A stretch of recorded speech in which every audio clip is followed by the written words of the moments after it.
with that, when I'm doing in-person consulting in the class and there may be, I don't know, 10, 15, 20 people there, or 100, or maybe one.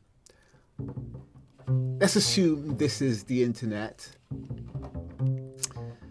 I throw this question out, and I'll throw this question out to you as you watch this video. What is the internet made up of? But for the purpose of this discussion, for the purpose of building a business, growing your organization, connecting with target market segment customers, by that reasoning of using the internet, I want to say that the internet is made up of content. And it's those companies, organizations, businesses, entrepreneurs, solopreneurs who own most of the content on the internet, that own most of the internet. So if this is company A, B, C, D, well, if this is in terms of only these four companies exist on the internet, this company here will own most of the internet. And by definition, if people come onto the internet, they may enter the internet here or here or here, but the probability of them finding this content is higher than if you only own a smaller part of the internet.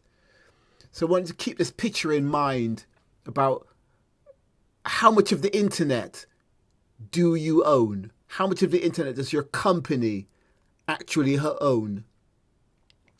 And I also have this diagram where it's moving out. And I like to think about the internet like the ever-expanding universe, where you can't actually get to the end of the universe, because by the time you get to where the end was, it would have expanded. And I would like to say, arguing from a scientific point, or want to publish any papers on it, that say that the internet's ever expanding. Why? Because every day more content is being added to the internet.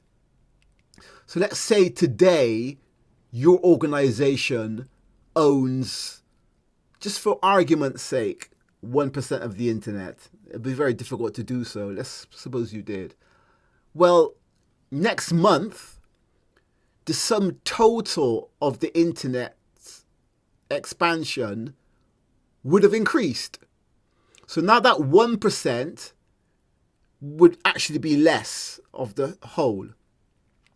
Also, you can almost guarantee that there would be more target customers on the internet than there was from the previous month. So in sum total, your actual presence on the internet would have gone down. So keep this in mind.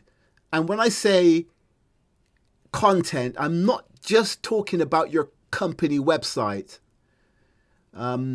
Yes, it's imperative to have a company website as your identity and to have marketing funnels and all these things in place. But please think about content in terms of the whole internet. And we'll come back to this in a short while. So let's have a bird's eye view of the internet. And I've put here some examples of pieces of content that you can have on the internet.